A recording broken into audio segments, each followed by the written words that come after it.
This is College Hockey Southwest Weekly, your source for college hockey in the desert Southwest, part of the Icetime Hockey SW.com family. All right, welcome hockey fans in the desert Southwest, all over the world, Alaska this week, China earlier this year, Paul Hornstein, my great co-host on College Hockey Southwest Weekly, live, fighting it out, folks. He's struggling with a little back injury, but he's fighting it out on Long Island. Scott Strande here in Scottsdale, Arizona. Paul, we got a split to talk about, but tell us about your back. How are things? Better than it was yesterday and better than it was this morning. But that's good news. After you sit here for an hour, you'll know more. I'm already feeling it, so don't worry about it. All right. Well, that's what pain pills are for. Yeah, well, I got those too, so shh, don't tell nobody. All right. So let's jump into this full board. Arizona State traveled to Fairbanks, Alaska. They had big things on their mind. A sweep was on their mind. They came away with a split. As you'll hear in the Powers play today, Coach Powers kind of sidestepped it, but admitted at the same time, I think, that the big ice sheet may have got to him for the first two periods on Friday night. You're also going to hear from Josh Maniscalco today, our Pitchfork profile. And Josh also said that it was an adjustment. I asked him point blank, I said, how do you go from the little ice at Oceanside to the big ice at Fairbanks, for example? He said, I got to learn to play my angles and my dots. Yeah, I don't see how it can't be an adjustment. To sit there and say that it's that I know players and coaches like to say, oh, no, it's not a problem, it's not a problem, it's not a problem. But it's that if you played on it even semi-regularly, right, it would be one thing. But what are they playing? 2 games a year on that? Maybe 4, depending on the schedule. That's a big adjustment to make. You're used to a certain type of angle, whether you're especially the defensemen and the goalies. Right. There's just no way that it doesn't take time to make an adjustment, and that's after coming off of a long plane flight to Alaska. Not that they're not used to long plane flights, but Phoenix to the East Coast is 2,500 miles. That's an extra 1,000 miles. That's an extra 2 hours on the plane. That's pushing buses. Unless Leanne Blinn had him doing that too, as a training method. I don't know. There's no way that it's not an adjustment. At least from a layman's standpoint. But there's no question that it had an effect, and they still almost pulled out the Friday game. Yeah, well, and here's what Josh told me, that his adjustment was staying inside the dots on that big ice surface, and he said guys would try to get around him, and he'd have to make sure he had enough time to catch him. Powers told us that he thought the more significant problem was the breakouts. They were struggling to break out on the big ice sheet the first couple of periods. Now, it sounds awful familiar to what happened in the NCAA tournament, right? It took 2 periods to get going, then they played really well, and they came up one short. I guess the positive on all this, I'll say, Paul, is that when I look at it and I go, and I told Coach that today, I said, the definition of a good hockey team is when you can make adjustments and hang with it, right? I mean, a bad hockey team in a situation like that would get bowled over, and they'd be behind 5-6-0. But the Sun Devils are a good hockey team and a prideful hockey team, and they found a way to make that game close. And they really should have won Friday night, I think. They had their chances. This is my observation of the game, and this is when I know that they're struggling. And not that this is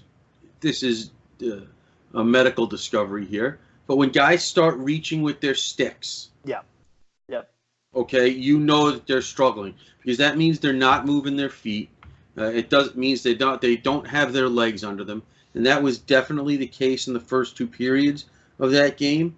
I thought that when Jacob Semick got that late first period goal on Friday night, that would kind of light them up a little bit and turn it on a little bit. that they came out in the second period. It was kind of more of the same. Evan DeBrouwer stopped a penalty shot, which was nice. They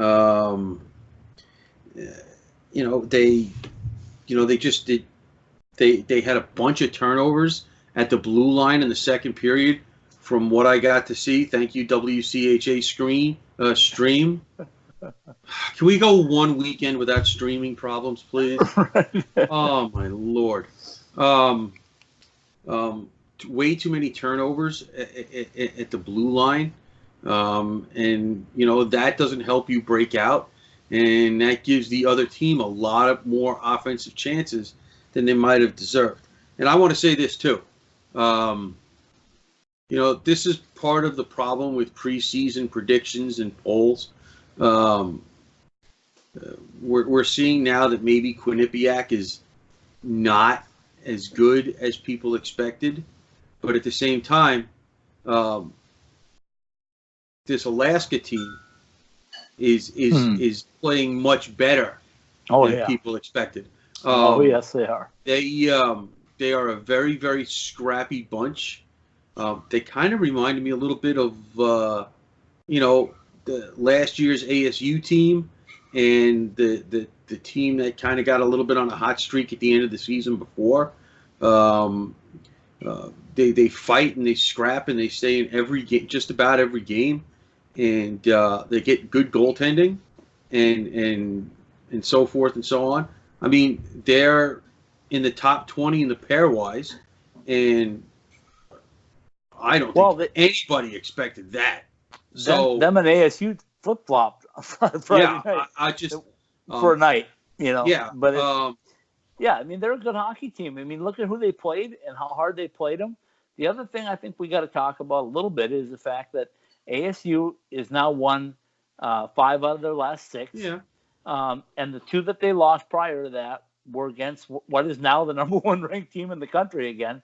I mean, it's going to rotate back and forth, but the bottom line of it is they're playing good hockey. I was a little surprised to hear Coach Powers say that they were beat up.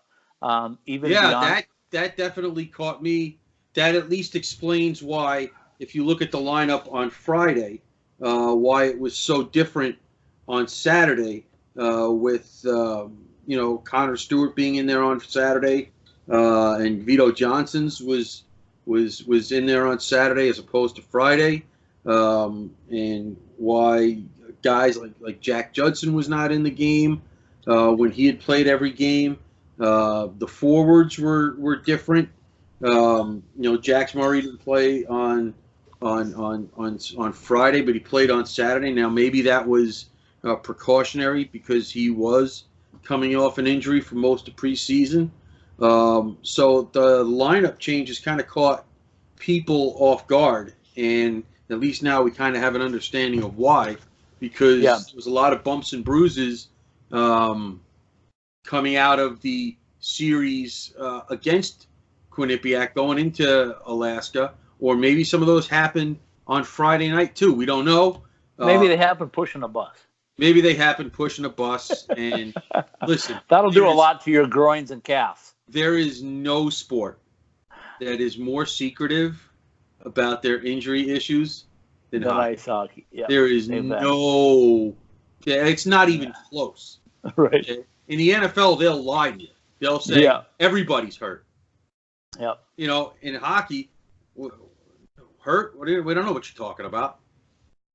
So. All right. So we'll let Coach Powers talk about that in just a few minutes. So Saturday night, a much better performance, a performance that actually saw the Sun Devils pretty much dominate start to finish from what I can gather. And of course, I was not there, and I did not have the stream on. I was doing other things as I do when they're on the road. But they definitely, there's no question, they played better. You shut somebody out, you're not just, it's a team effort. It's not just the goalie. It's not like Alaska had 95 shots. So hold on a minute. You tell me it's not like ASU's women's team or poor Jordan Nash Bolden faced 61 shots against Adrian this weekend. Oh, goodness. Okay, I'm off on a tangent. Go ahead. No, listen, and the coaches, right? They were not, he lost a couple of guys to injuries, and they were not good on faceoffs this weekend, and that doesn't help you any. And on top of that, they usually do struggle with faceoffs. So, well, with no Gruber and no Phil Bunces, that was a big thing because both of them. Coach told us today, as you'll hear on the 5-minute powers play, those are his two best faceoff men. So when they're out of the lineup, that hurts. Yeah, and they were both out all weekend. But Groups did come in on. Coach said he had him in on Saturday night and let him play fourth line sparingly. Yeah. But the hope is that they're going to be a lot closer to 100% when Vermont comes to town on the weekend after Thanksgiving. So yeah, they also didn't have him taking a whole lot of faceoffs either. So no. So yeah, we'll see what happens. So let's take a quick break. Let's come back with Coach Powers. Let's hear what he's got to say. You and I will react to it. Then we'll take another quick break, and we'll come back and hear our Pitchfork profile of what I consider to be one of the very best defensemen in all of college hockey, Josh Maniscalco. So up next, Coach Powers in the 5-minute powers play. Well, hockey fans in the Desert Southwest, it's another 5-minute powers play. Coach Powers is with me after a trip to Alaska where we saw a little bus push in. We saw a little of everything, but you came back with a split. You always talk about it's nice to win every game, but split on the road, sweep at home? Yeah, and look, that's a good team. Like they're good. Like they're way better than they were last year, and the job that their staff's done is really impressive. So they're tough to play against. I mean, they arguably have played even Denver minus last weekend better than anybody had all year. And then they've beaten everybody they've played. So they're legit. They're a legit top 20, top 25 team.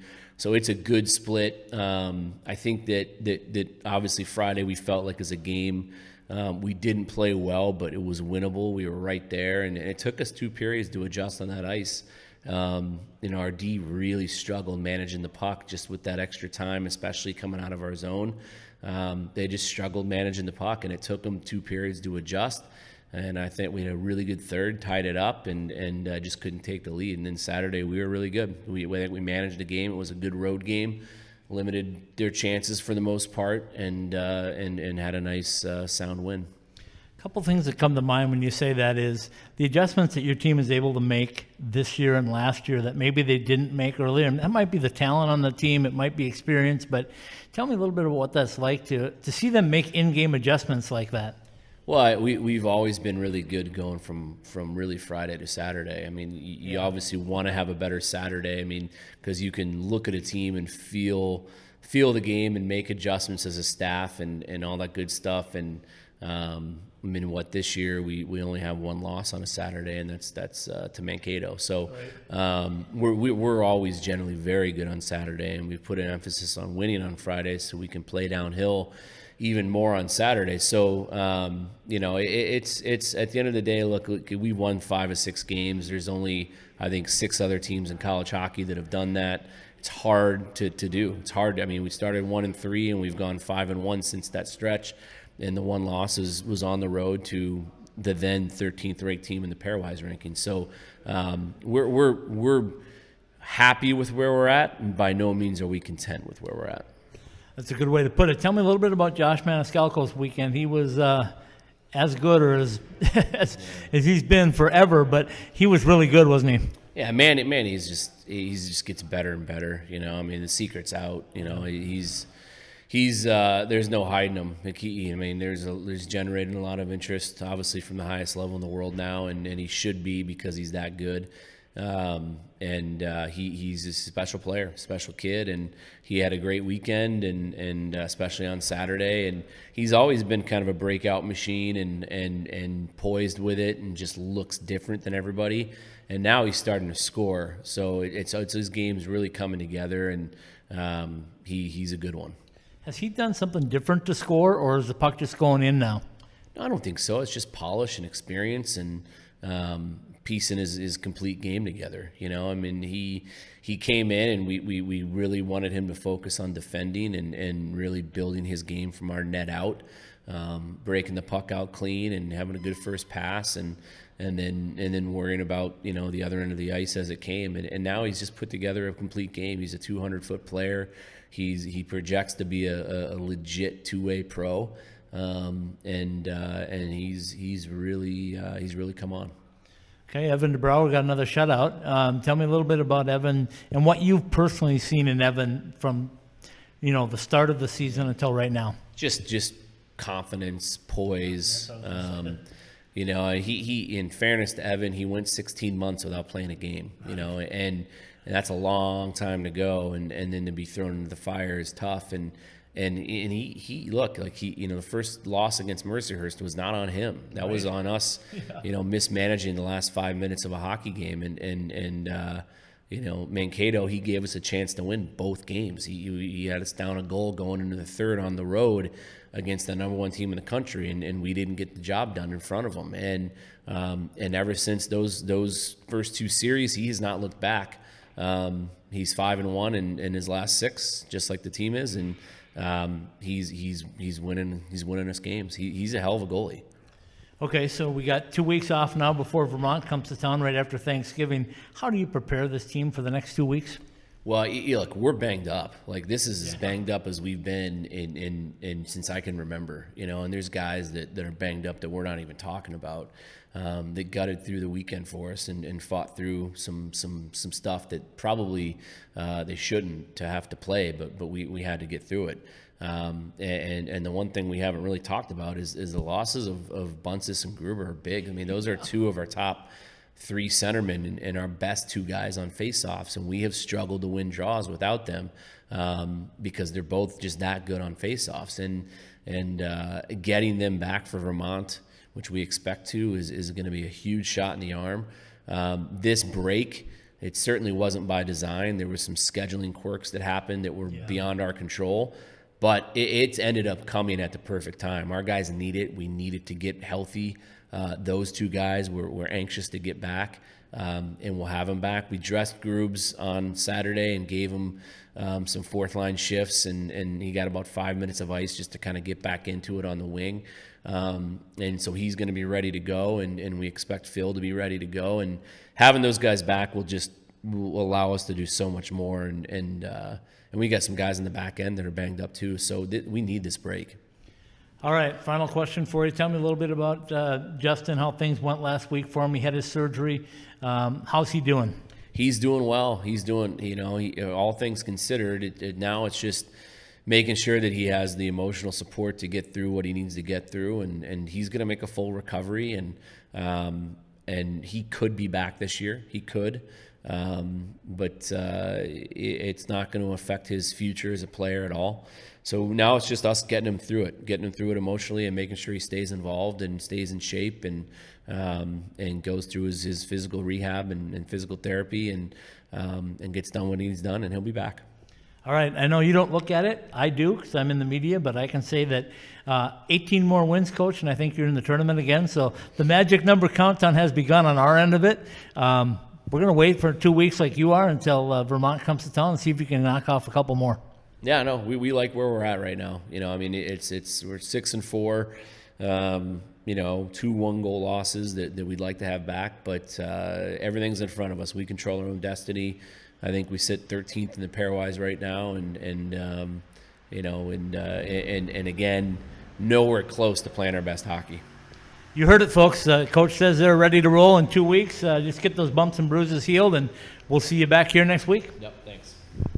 Pre-game like a pro, post-game like a champion at College Bar and Grill. Located across the street from the iconic A Mountain and Sun Devil Stadium and a quick walk from Wells Fargo Arena, College Bar and Grill is your home for the best local craft beer, delicious creative cocktails, tasty food, and Tempe's best atmosphere for Arizona State athletics. College Bar and Grill. Pre-game like a pro, post-game like a champion. Online at ilovecollege.co.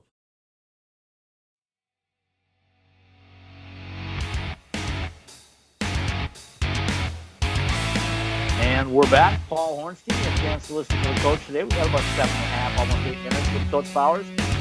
Always gracious to have him on.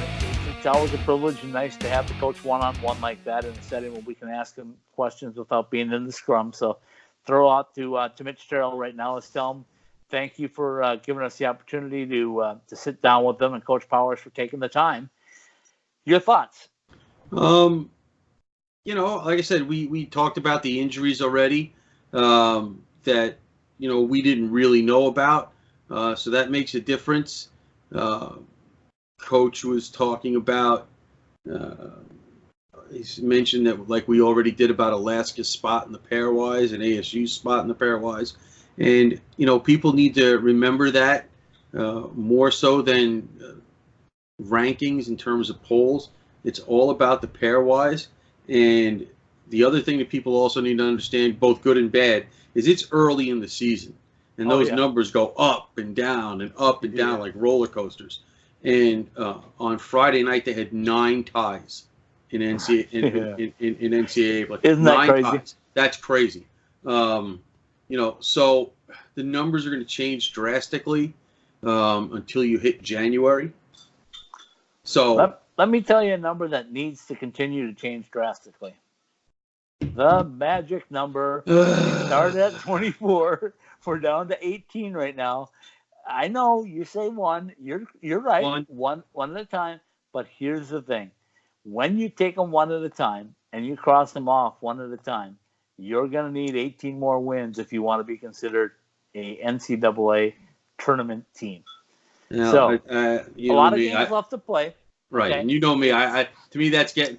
I need to worry about Vermont, and I agree with the coaches. Yeah, you'll know when Josh Maniscalco, when I told him on camera, I said, or I talked coach, I guess it was. I told him that the magic number has started, and we'll count it down for him. He doesn't need to do anything about it. We'll just count it down. So, magic number as we speak right now is 18, Paul. Well, the number's 1, and the fact of the matter is that also, shall we say, corresponds to the number 1 secret weapon on this hockey team, and it is the guy in the Pitchfork profile this week, in Josh Maniscalco. It's becoming less and less of a secret. Now what you got to worry about, let me throw this out right away. What you got to worry about right now is that some NHL team doesn't come calling next year, because the better he gets, the more he plays. Even coach said that he's becoming a great two-way pro prospect. I believe this is exact words. Yeah, and I think he's been their best player this year.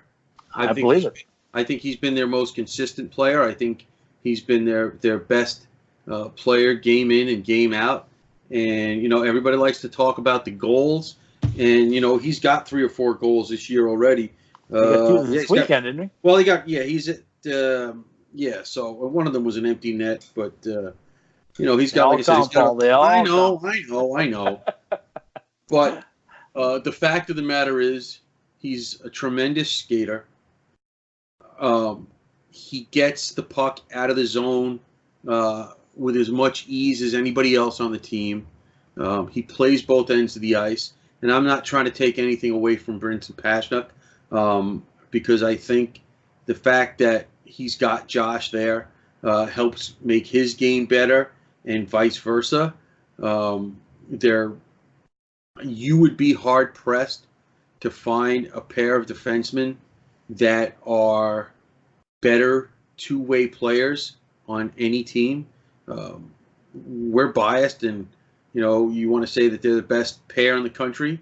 Okay, I don't see everybody, but there's no question. Just in watching the games that I watch, they have to be in the top 3 or 5 defensive pairs in the country. I would challenge anybody to show me a better pair. I would agree. I would throw 2 things in when I assess a defensive pairing. Ooh, that one killed you. Yeah. The first one that I would look at is how the pairing affects the game when they're on the ice. And number 2 would be how the pairing affects the team when they're off the ice. Now, we found out in Mankato, when they left the ice at the same time to the penalty box, that does not help your team. So that tells you that they are pretty dominant when they affect the game, when they're on the ice, and they affect the game when they're off. Okay, so Evan DeBrouwer gets a shutout. Number 2, I asked Coach, as you probably heard in the Powers play, that I said, give me your assessment on Evan now. And he went back to the same thing as I thought he was going to say. He was going to say confidence. And he said, when you figure that Evan hasn't played meaningful hockey games for 16 months, and then all of a sudden you throw him out there, he expected it was going to take some time to build confidence. I'm curious as to just how good Evan DeBrouwer can be, because if he keeps getting better every weekend, oh boy, we got some fun coming. Well, he's definitely gotten better. You can tell by some of the pictures that they've put out, at least from in watching the games. I guess when you haven't played for a while, the toughest thing to get back is a rebound control. Right. And, that's been the biggest thing that I've seen in these first 10 games. If he gets better with those, it could be getting a lot closer to that number that I dispute that you talk about all the time. So, well, here's what I'll say about that is that in Evan DeBrouwer's case, everybody came in, they said, oh, the goaltending is a question mark. The goaltending is a question mark. Dare I say some people said the goaltending is going to be your problem for ASU hockey this year. There were naysayers out there that said we can't rank them higher. We can't feel like they're going to be better because Joey Decord is gone. It's going to hurt their team. Guess what? They're 6-4 right now. I don't know exactly what they were at this time last year, but it was pretty darn close. And they played almost the same people. Everybody said, well, you're going to miss Joey's shutouts. Okay. Evan's got 2 in 10 games. See, I would say that's not what they miss. Yeah. I would say. The spectacular saves that you're going to tell me, and the puck playing. The puck handling. Yeah. There's no question that's probably a bigger adjustment than anything else, because very few goalies handle the puck as well as. So that's in the NHL. Yeah, in the NHL. So that's a major adjustment, whether somebody wants to say it or not, and that's and I think that's what the whole team is growing into now. They're understanding what kind of a goaltender Evan is, and how he's going to play pucks, and how he's going to give rebounds, and that he's not going to be Joey Decord back there. But to play 10 games and have 2 shutouts, that's pretty impressive. That's not horrible. If you project that out, he's looking at 6 to 7 shutouts by the end of the year, which is where Joey Decord was, and he was ranked as one of the top goaltenders in the country with shutouts, at least. So anyway, let's take a quick break. Let's come back with our Pitchfork profile and bring Josh Maniscalco in. And by the way, I'm going to give a shout out to Josh too, because sometimes it's really hard to get players to talk. Josh was awesome, man. I mean, I could ask a question and he'd give me a 3-minute answer, and that's really fun as an interviewer to actually ask the question, have them respond like that. So let's take a minute. Let's bring back Josh Maniscalco, and you and I will visit on Josh. Well, folks, it's another Pitchfork profile. I brought the big defenseman in, Josh Maniscalco, with me. Josh, first of all, welcome in, and thanks for coming in. Yeah, thank you. Thank you for having me. All things being equal, I tried to get you a couple weeks ago, but you were taking a test or some ridiculous thing. So it's good to see that you're on the ice. Yeah, so it's good. We got a couple off weekends here, so should take full advantage of those. All right. Talk to me a little bit about when you came in last year as a freshman to where things are right now in this program, and tell me what this program is all about. Well, obviously coming in last year, wasn't too sure of what we would be. I knew kind of the plan was to be a contender as fast as possible, and once we started coming together as a team last year and winning a couple games, we all knew that we were very capable of that, and we were made the tournament last year. We just obviously had like a really good senior group, some very good leaders that led by example and stuff like that. So it was great to get to learn about the program through them and see what everyone's all about here. You know what I mean, in terms of what we expect from each other and the work ethic that goes into the way we play, and kind of just that blue collar, chip on your shoulder style that we like to play. So obviously that was really big. And, over the summer, I just, got myself in the best shape that I could to come back and, take a little bit of a step forward. Obviously I'm a year older, sophomore now, so I knew I would have to lead by example more for like the freshmen coming in and stuff like that. We had a couple defensemen come in, so it's always good to help those guys out. But with the start of the season, I like the way things are going so far. We've won 5 of our 6 last games, I believe, which is a good spot to be. Everybody's kind of finding their niche, finding their role. Our goaltenders have stood on their head. So, obviously in college hockey, that's a huge factor to being successful. So, I like where we're at personally. I think everybody's, doing a great job, working hard, and, we're always holding each other accountable, which is, one of the best characteristics a team can have. So, I'm very content with where we're at, and I hope we can even get better from here. I think everybody in the locker room knows that we can be better. So, with that being said, I'm excited for the rest of the year. Okay, coming into this season, everybody was telling us that you and Brinson Pasichnuk were going to be 2 of the best defensemen in all of college hockey. Did you guys feel like you could be a best pairing in all of college hockey? I know people have said that, but I think if you really get to know Brinson and I, we're probably the least too worried about that ever. We just go into every game worried about that game and that period and see what we can do. So at the end of the year, I guess we'll see what happens. But the way we look at it is, we just, we got games to play, games to win, and we want to contribute the best that we can to team success, and that's all we're really worried about. So I guess we'll see where that goes. Coach Powers told me when you came in as a freshman, he knew what he was getting, but you've exceeded that already as a sophomore. Tell me a little bit about making that trip to an NHL camp and what that did for you over the summer.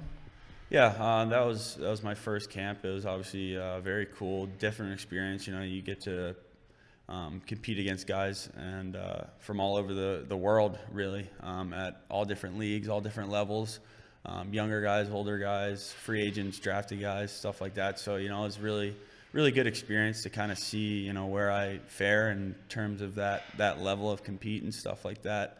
And it's really good to get an outside source from where you play all year of, what you can work on and what you should be focusing on, and, just a couple extra drills here and there to, just develop and adapt your game.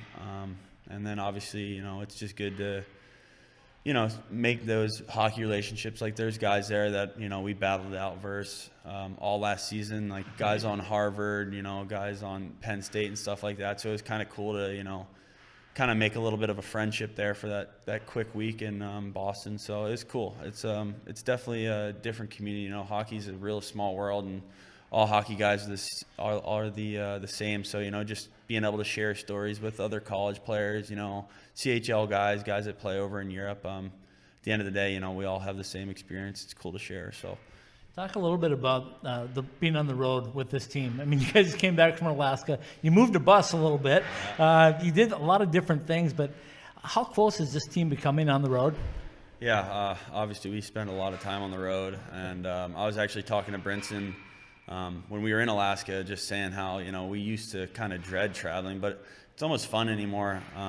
You get out of school, obviously still got to get your schoolwork done, but it's just neat, Right. We kind of everyone has their own little routine, like Jacob Wilson and his couple of like good buddies always go to a coffee shop and walk around, and everybody kind of just has their own little thing that they do on the road that you kind of can expect them to do. So usually everyone's doing homework, but we get some free time here and there. We get to go check out other campuses and stuff like that. We get to travel to some pretty unique universities throughout the country. So it's always cool to kind of see how their campuses and stuff translate to ours and what they go through and stuff like that. Just like the people in every city are different. So it's cool. It's definitely something we take for granted a little, I'd say, honestly. But we try to take advantage of it, I guess, in a way. Okay, so you looked at all these different arenas, and you come back to your home, the barn at Oceanside, and you play a different style here because you have to, right? The rink is what it is, low ceiling. You got to play a little differently. It's tight corners,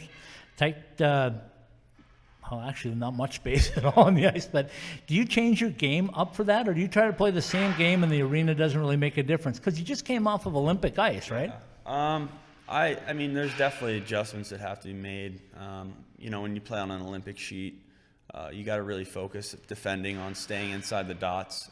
You get outside the dots and you can find yourself getting beaten pretty easily. So I guess this week before, you're playing on an Olympic sheet, you got to, just mentally prepare and kind of focus on what and where you're going to need to be to make the best plays. But I don't know. Oceanside is our home. I got a lot of buddies that teams that came here and played, and they hate it. I've actually only heard one kid, one of the kids I used to play with on Nebraska Omaha. We played them last year here, and he said he was the only guy ever that said that he enjoyed playing here. But yeah, so I mean, I guess can't really get out of it. We got to play here, so we just take full advantage of it. And we know teams aren't going to enjoy playing here, so we jump on them. We make sure that they know they're not going to enjoy it from the drop of the puck. So if we focus on that and play the way that Coach Powers and Hicks and Fields expect us to play, that's why we have so much success here, because we're all bought into playing that way. All right, final question for you. Tell me a little bit about the scheduling this year. It's different, right? You go to China, you come back, you start your season, you get a break. Now you got 2 weeks, and then your season's going to end in the end of February, and you're going to have this pretty long wait. If you guys follow my plan, I think you got 18 wins more, and you're going to the tournament again. That's my thought. Yeah. But tell me what it's like. Do you like these breaks here and there? I don't know. Personally, I haven't lived at home for since I've been 13, so I'm kind of used to it, But the way I look at it is, everybody likes that in college experience. So, we get to come here in July 20th, get ready, go to China, which is just an absolute experience and a half. We still joke about that and what went on there and stuff. But at the end of the day, I think it just brings us closer, Right. I mean, on the weekends, for the most part, everybody stays here. We're hanging out, having fun. So obviously, it can get drawn out and stuff like that. But I think our coaches are really good at, keeping us focused and giving us the rest to work ratio that's necessary to keep us fresh. So that's what I was getting at. Is it hard to stay fresh when you got 2 weeks off without competition? Not or if you had really. it your way, would you like to play every single weekend? No, I got to give props to Leanne. She does a really good job of, giving us, so for example, we have 2 weeks off here before we get into another game week. So, this week we're having a lot of recovery and rest. And next week we'll have it like a normal bye week. We'll work out a lot, get that conditioning level back up, and then going into a game week, it'll be just regular game week, just to prepare us for Vermont, I believe we play. So. So yeah, I think you kind of got to tip your cap to the staff, because they, we just follow their order in a way, but they do a really good job of keeping us fresh and keeping us focused and giving us that rest to work ratio that we need in order to last and be able to keep an upbeat pace all year and stay dialed in at practice and stuff like that, in terms of even when the weeks get long. So. All right, I'm going to say this before we go. I'm going to say, if you're not watching this kid play hockey, you better start, because he's scoring the puck now, and you're getting your opportunities and you're finishing them, and I know those are very important to the team. But Josh Maniscalco, thanks for stepping in with us. Enjoy the rest of the week and the next week off, and then get back at it against Vermont and start crossing off those pucks. How about that? Exactly. All right, well, thank you for having me. Hey, Michael here from M-Drive. My dad, a world-class scientist, actually made M-Drive for himself to stay active and continue enjoying life. And yes, M-Drive supports healthy testosterone, but it's so much more. M-Drive is the everyday supplement to fuel your drive with more energy and more strength. Listen, we'd love for you to try M-Drive too. Visit mdriveformen.com and we'll give you 20% off your first purchase. Just type in the code DRIVE at checkout. Refine your prime with M-Drive.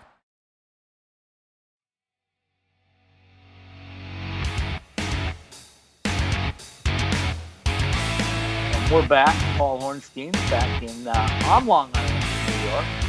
Scott Strande here in Scottsdale, Arizona. And Paul, you had a chance to listen to your man, Josh Maniscalco. I mean, there's nobody that's a bigger cheerleader for Josh than you. No, he's like I said, he was a secret. I don't think he's much of a secret, or getting to be less and less of a secret as time goes on. But either you have to grow or he has to shrink a little bit, because yeah, I cut him off at his hat. I didn't try to do that, folks. I really didn't try to do that. I thought we were set up well, and I got back to looking at it. And I'll give you a little behind the scenes things, folks. When I do those interviews, I set the camera, and then I get in front of the camera. So it's a one-man show, right? So sometimes that stuff will happen, but yeah, that's all right. Certainly listen I was amused to Josh Maniscalco, because he was very, very good. What was the thing that stood out to you the most? Well, like I said, you very rarely will get a player to say, "Yeah, I struggled with this for a little bit, and we had to make the adjustment." There is definitely a confidence in him and in his game, and you could just watch it and feel it when he's out on the ice. And he certainly didn't come across as somebody who lacked some confidence or was a little bit on the quiet side when you interviewed him. So, I mean, those are the things you look for. I mean, those are the things we kind of want to get a feel for, is a little bit of these players' personalities. This is why I like those spots, because you get to see a little bit of the stuff that you don't normally get to see, because you're usually only seeing them on the ice, right? Or you get a sound bite. You get a sound bite, So the longer form questions get to be a little bit more enjoyable. And sometimes you interview a guy and he's not really comfortable being on the camera. And sometimes you do, and Josh clearly was. And the thing that sticks out in my mind is that shot that he took in the development camp, and you could see that really got him excited talking about that. Because some guys come into college and they have certain things already kind of in their portfolio. Josh was in the development program, but you didn't hear anything about him being connected with NHL teams, but you're going to soon. And as you said, that is something that could be a situation for next year, but we're going to leave that, for after the season. So, all right. So let me tell you my two takeaways from that. Number one is I found it entertaining the way he talked about road trips. I asked him how difficult road trips were and switching ice surfaces. And he said, last year, the road trips were kind of a pain. He said this year, he really enjoys the road trips. He enjoys hanging with Brinson, as we know. They spend a lot of time on and off the ice everywhere they are. He talked about, just going different places. And he said it gets taken for granted a lot, I think were his words, that where they go and travel. And he's trying to take it in now a little bit more. Right. Seeing different universities, seeing different rinks, seeing different communities, seeing different people. Yeah. He said the people are different at different places. Now, obviously in China, but even in Alaska, I think, and East Coast. As you know, not every school is in a small town, but a lot of these 60 hockey schools are in small towns. Absolutely. And are the focus of that town. Yep. And it creates a different atmosphere in different places. So, and the other thing that I took away from the conversation with Josh was when I asked him about going to development camp and what he got out of it and how important it was to him. And he said it really gave him a confidence that he could play with some of the best players in the world. And I said, what does that bring back for you when you come back to college now? And he said, well, it really gives me the confidence that I can play with everybody. And see, I think those development camps really are really undervalued compared to when they go there and come back. Steen Pashnik, another one that really took advantage of it. Obviously, Demetrius, these guys that come back from a development camp have a lot more jump in their step, right? Because they've tasted the next level. Yeah, sure. You know? So, and I think when they go in there and they see a top, because that development camp is when the top draft choices come out. So they go, hey, I'm undrafted, but this guy was drafted number 1, and I played just as well as he did, or I outperformed him. I think that gives them a little jump in their step. Yeah, sure. So, all right. Okay, enough of that. We're both hurting here. My back's hurting. Your back's hurting. So let's get on to the yeah, I wasn't cross-checked either. Don't worry, it wouldn't have been called unless it was on ASU player cross-checking somebody. Okay, I'm not going down that road. I'm staying away from officiating. But anyway, as we get prepared, it's 2 weeks off now. The coach talked about bumps and bruises. I'm hoping tomorrow night on Hockey Talk we're going to get Leanne Blinn, and we're going to have a chance to visit with her as to how she would treat these guys. I asked them a little bit today about what they were going through, and they said it was a lot of rest and recovery. It was a lot of stretching, soft tissue work, things like that. And then next week they'll start to accelerate a little bit, and then that game week they'll accelerate back in the game week, which is really odd because here's the situation. Off all this week, off all next week, and then you got Thanksgiving in there. So it's going to be a strange game week for Vermont, for both teams. But for ASU to come off of 2 completely down weeks and then get a short week, basically, with the holiday in the middle, it's going to be interesting. But it'll be the same for both teams. Yeah, but one thing I know is I think Coach Powers knows how to adjust now. He's familiar with that. I mean, I was told today that he's fairly happy not being in a conference right now because he's getting quality games. Right. And he's getting a chance to play everybody. Well, play everybody. And he said if they were not getting people here, I think the downfall is obviously that window of the time from the last game till the tournament game, because there's no tournament to play in. That's the biggest thing. But I was also told that if they had played in the WCHA last year, for example, and I'm not advocating this because I was told also they don't want to go to the WCHA for a number of reasons. I know nothing. Yeah, I know something. But anyway, as I was told on that, is that if they'd played in the WCHA last year, they may not have got into the tournament strictly because Mankato was going to be the number 1, and you never know. So maybe it's a bit of an advantage right now. I don't, obviously everybody wants to be in a conference, and they will be in short order. But right now, it is what it is. You just play the games on your schedule. That's you it. End when they end. And you take care of the breaks in the middle, and you do what you got to do to become, tournament eligible, I guess, right? Yeah, pretty much. Got to get in that top 12. Yep. And then you feel like you're going to be in for sure if you're in there. And I think, you're going to say 1, I'm going to say 18. Just keep chipping off the blocks, and Destination Detroit is in our mirrors. So, okay, Vermont's coming up. Then we get into the great month of December, and we're hoping that everything gets straightened out soon on the Harvard thing, because we want Paul Hornstein right here live and in person in sunny Irvine, California. I'm ready. Nothing? That's it? Nothing? No, I'm ready. What? I'm going to complain about the cold weather? That's easy.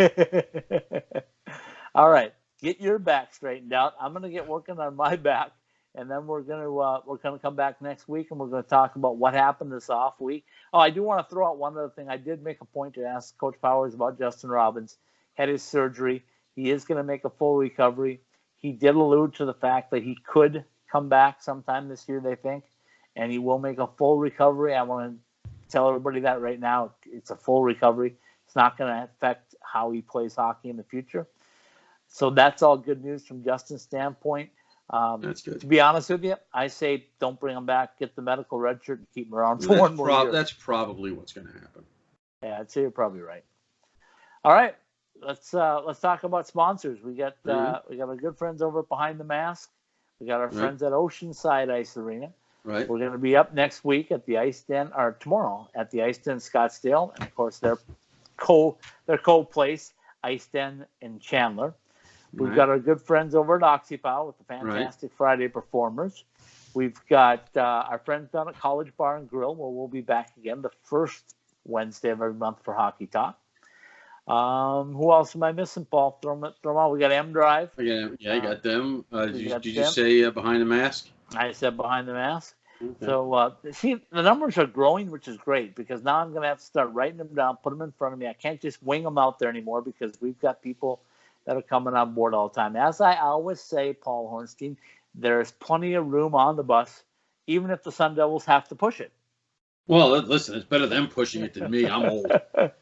All right, let's finish it up by saying that I thought my best comment of the week, and I'm patting myself on the back if you can see it. I told Leanne Blinn, I said, Leanne, you got to quit giving away your secrets that you strengthen the guys on the road by having them push buses. I said, what's next? You're going to have them pull airplanes? To which she replied, that can be arranged in the off season. By the way, folks, if you didn't get that joke, Leanne Blinn, the world's strongest woman, actually had video of her pulling an airplane by herself.